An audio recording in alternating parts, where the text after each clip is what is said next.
भिलाई स्मृति नगर गृह निर्माण सहकारी मर्यादित संस्था अध्यक्ष पद का चुनाव आगामी 11 तारीख को होना तय किया गया है। आपको बता दें कि नव निर्माण पैनल प्रत्याशी अपने चुनाव चिन्हों के साथ चुनावी मैदान में कूच कर चुके हैं। संचालक मंडल निर्वाचन के लिए सामान्य अनारक्षित वर्ग में 15 उम्मीदवार और सामान्य अनारक्षित महिला वर्ग में 5 उम्मीदवार शामिल है। चुनाव में 1200 मतदाता मतदान करेंगे। वहीं पूर्व सोसाइटी अध्यक्ष राजीव चौबे अध्यक्ष पद के प्रबल दावेदार माने जा रहे हैं, जिनका चुनाव चिन्ह 2 पत्ती छाप है। देखिए राजीव चौबे के साथ ये खास चर्चा। नमस्कार, इस वक्त हम हैं भिलाई पे और स्मृति नगर गृह निर्माण समिति अध्यक्ष का चुनाव होना है और हमारे साथ प्रबल दावेदार हैं राजीव चौबे जी। चौबे जी, किस तरह से चुनाव की तैयारियां कर रहे हैं इस बार? चुनाव की तैयारियां घर घर जा रहे हैं, मतदाताओं को अपने पिछले कामों को बता रहे हैं और हमारे जो पिछले कार्यकाल के जो काम है उनके आधार पर हम मत मांग रहे हैं मतदाताओं से। किस तरह के दावे और वादे कर रहे हैं आप मतदाताओं से? देखिए, दावे वादे बहुत बड़े बड़े हमने कभी नहीं किए और धरातल पर रहकर जो काम संस्था के सीमित साधनों द्वारा हो सकता है और जिस शासन की सहायता से प्राप्त करके जो हो सकता है वही वादे किए और ये हमारा ईश्वर की कृपा रही है।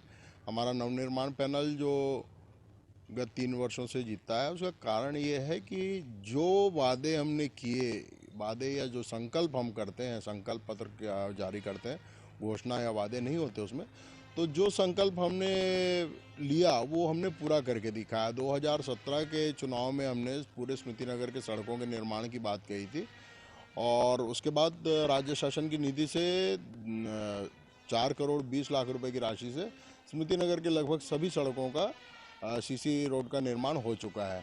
65 लाख रुपए हमने प्रयास करके राज्य शासन से प्राप्त किया टेनिस कोर्ट के निर्माण के लिए, वो टेनिस कोर्ट बन गया। तो पिछले चुनाव में जो हमने संकल्प लिया था वो पूरा किया। इस चुनाव में जो हमारा संकल्प है, जो शेष बची सड़कें हैं उनके सीमेंटीकरण का है और इस तरह की जो छोटी छोटी सीवरेज सिस्टम को अपग्रेड करने का है। इस दिशा में पहले से ही प्रयास चल रहे हैं। शेष बची जो सड़कें हैं उसके लिए हमारे पत्र पर नगर पालिक निगम भिलाई ने संज्ञान लेते हुए प्रस्ताव पारित करके राज्य शासन को स्वीकृति के लिए भेज दिया है। 70 लाख रुपए का प्रस्ताव हो गया है। सड़कों के किनारे पेवर बिछने के लिए 33 लाख रुपए का प्रस्ताव गया है और ओपन जिम 3 लगाने के लिए 15 लाख का प्रस्ताव पूर्व में नगर निगम भेज चुका है। इससे पहले हमने माननीय मुख्यमंत्री जी से निवेदन किया था स्मृति नगर के सीवरेज सिस्टम को अपग्रेड करने के लिए, जिसके लिए पूरा प्रोजेक्ट हमने बनाकर मुख्यमंत्री जी को सौंपा था। तो माननीय मुख्यमंत्री जी के कार्यालय से नगर पालिक निगम को पत्र आ चुका है, उसमें इस बात का उल्लेख है, संस्था के पत्र का उल्लेख है और हमारे इस पत्र के आधार पर नगर पालिक निगम को नियमानुसार कार्रवाई करके सूचित करने के लिए लिखा गया है। तो जो प्रायोरिटीज़ है वो स्वच्छता की बात हम कर रहे हैं बार बार। पिछले 1-1.5 वर्षों से स्वच्छ स्मृति नगर के लिए हम निरंतर अभियान चला रहे हैं। लगातार हमारे जो ट्रैक्टर ट्रॉली है, हमारे जो पिकअप वैन्स हैं, हमारे जो लेबर्स हैं, उनकी मदद से दिन भर सफाई का काम चलते रहता है। स्मृति नगर में सतत चल रहा है और एक व्हाट्सएप ग्रुप बनाया गया है। किसी भी प्रकार का कोई भी जो किसी समस्या होती है संस्था से संबंधित, वो संस्था के सदस्य उस व्हाट्सएप ग्रुप में डालते हैं और तत्काल निराकरण उसका संस्था द्वारा उसी दिन किया जाता है। तो इस प्रकार से और छोटी छोटी नई बातें जो हमने ली हैं, जो यहाँ के बुजुर्ग मतदाता हैं, जो बुजुर्ग सदस्य स्मृति नगर में रहते हैं, सेवाओं का अभाव है बहुत ज़्यादा।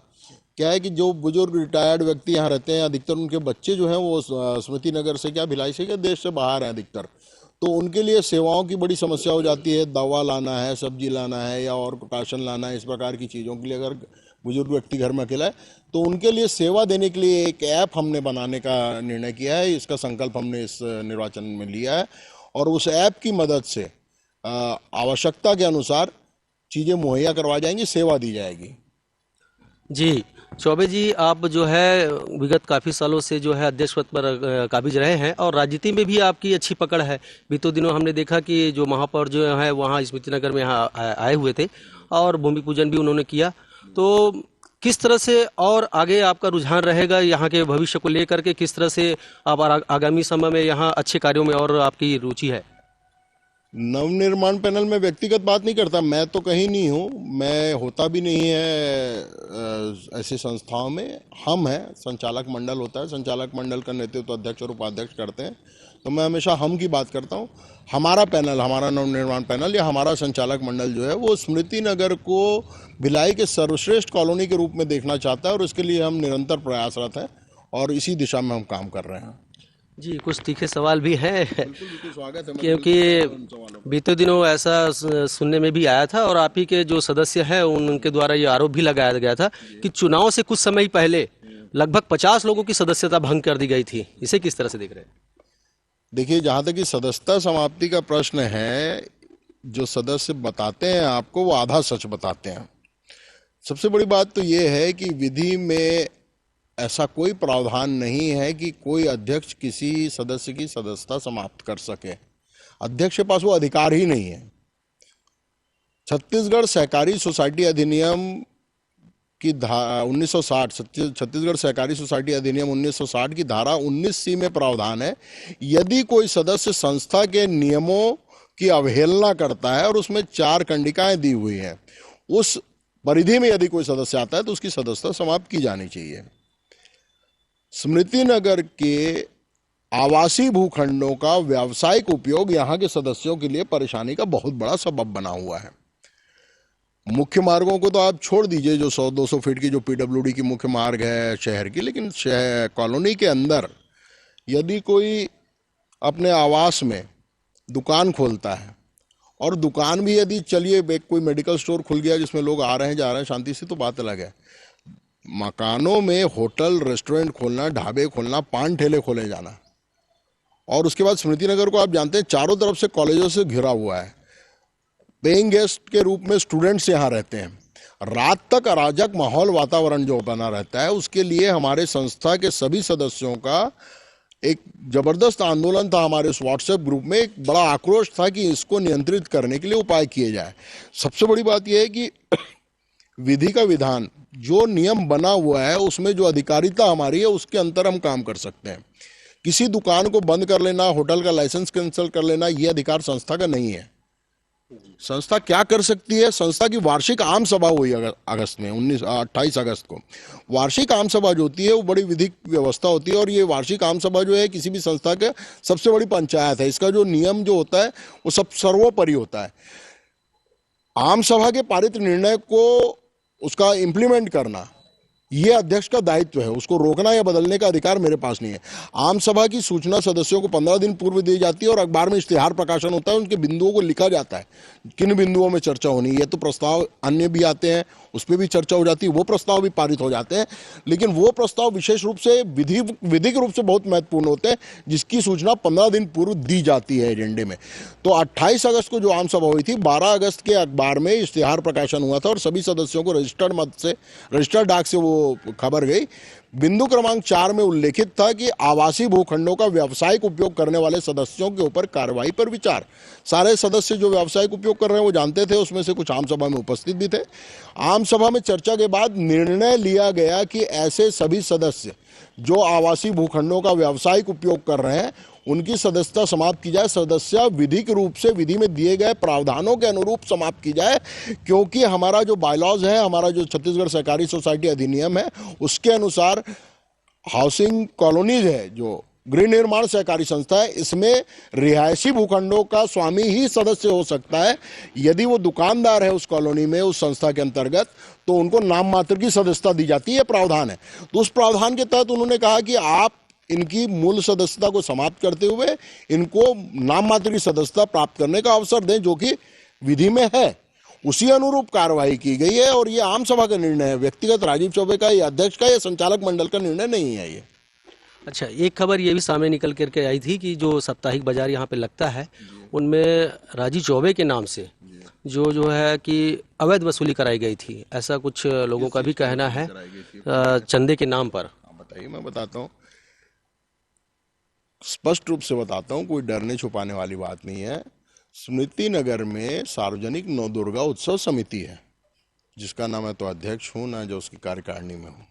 उस सार्वजनिक नव दुर्गा उत्सव समिति जो है वो पिछले 17 वर्षों से यहाँ दुर्गा पूजा का आयोजन कर रही है, और पिछले 17 वर्षों से वो समिति जो है वो व्यापारी बंधुओं से और यहाँ के रहवासियों से चंदा लेती है। स्मृति नगर जो सब्जी बाजार है वो वहाँ के व्यापारी भी चंदा देते हैं।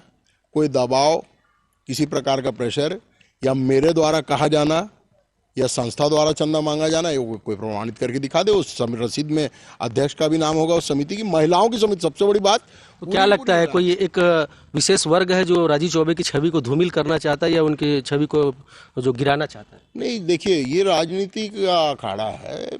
मैं पिछले 3 कार्यकाल से मैं यहाँ पर अध्यक्ष हूँ। जो सदस्य चुनाव हार जाते हैं, और वैसे भी पक्ष विपक्ष तो होता ही है राजनीतिक, जहाँ लोकतंत्र है वहाँ पक्ष विपक्ष दोनों है। तो विपक्ष का काम क्या है?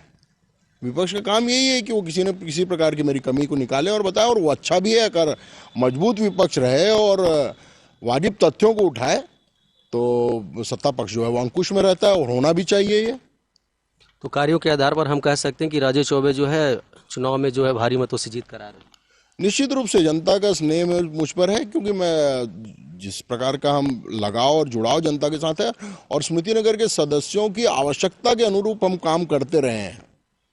कभी भी लाग लपेट और हवा में हमने काम नहीं। आज संकल्प पत्र देखिए, आज हमारे सामने जो पैनल है उनका जो घोषणा पत्र है उसको आप पढ़िए। उसमें देखिए साहब, एक छोटी सी संस्था है, इसकी लिमिटेड जो है वो इनकम होती है, सीमित आय में सीमित व्यय किया जाता है। आज दिल्ली के केजरीवाल पैटर्न पे उनको ऐसा लगता है कि मुफ्त की घोषणा करके अब छत्तीसगढ़ में सरकार बन गई कि किसानों को कर्ज माफ कर दिया जाएगा। उन्होंने अपने घोषणा पत्र में लिख दिया है कि पानी का पैसा कम कर देंगे। सबसे बड़ी बात, ये सरकार से ऊपर हो गया। राजपत्र में प्रकाशित है 200 रुपये प्रति कनेक्शन प्रति माह पानी का शुल्क दिया जाना है राज्य सरकार को। तो ये कहते हैं कि हम उसको कम कर देंगे। तो क्या राज्य या विधानसभा में जा रहे हैं कि संचालक मंडल का चुनाव लड़ रहे हैं, विधानसभा का चुनाव लड़ रहे हैं? ये घोषणा करते हैं कि हम पानी का पैसा कम करवा देंगे। ये कहते हैं कि हम मेंटेनेंस चार्जेस हटा देंगे। ये कहते हैं कि जो भवन है वो आपको निःशुल्क उपलब्ध करा देंगे। तो और जो हस्तांतरण शुल्क लिया जाता है उसको बंद कर देंगे। तो संस्था के आय के सारे दरवाजे बंद कर देंगे। तो राज्य शासन जब रेवड़ी बांटती है, जब वो इस प्रकार की सरकारें बनाती है, जब आश्वासन देके या अपने उनको पूरा करती है, तो उनके पास आय के अन्य स्रोत होते हैं। एक राज्य सरकार के पास वन से, खनिज से, आबकारी से, दुनिया देखा से जो पैसा आता है उसको हो सकता है किसी एक वर्ग के लिए वो दे दे, लेकिन इस संस्था की जो सीमित साधन है आय के, उसको आप खत्म कर देंगे तो क्या ये भी शराब बेचेंगे कि जंगल बेचेंगे कि खनिज बेचेंगे? कहाँ से पैसा लाएंगे? तो इस प्रकार के वादे हमने कभी हवा में बात नहीं की, धरातल पर रह के बात करते हैं, और बड़े बड़े वादे कभी नहीं किए। जो कर सकते हैं वही बताते हैं हम। जी, लोगों से क्या अपील करना चाहिए? लोगों से मैं 100% मतदान की अपील करूंगा, और मैं हमेशा आज तक मैं जब भी गया हूं लोगों अपने मतदाताओं के पास, मैंने हाथ जोड़ के उन्हें यही निवेदन किया है कि सभी प्रत्याशियों के बारे में पूर्ण विवेचन करके योग्यता के आधार पर मतदान करें। मैं नहीं कहता कि मुझे मतदान करें, उसे मतदान करें, मतदान जरूर करें और प्रत्याशी की योग्यता के आधार पर मतदान करें। यही मेरा निवेदन है। जी, ये थे राजीव चौबे जी, जो कि चुनाव के प्रबल दावेदार हैं, स्मृति नगर केंद्रीय मर्यादित समिति अध्यक्ष के। कैमरामैन पंकज के साथ लोकेश।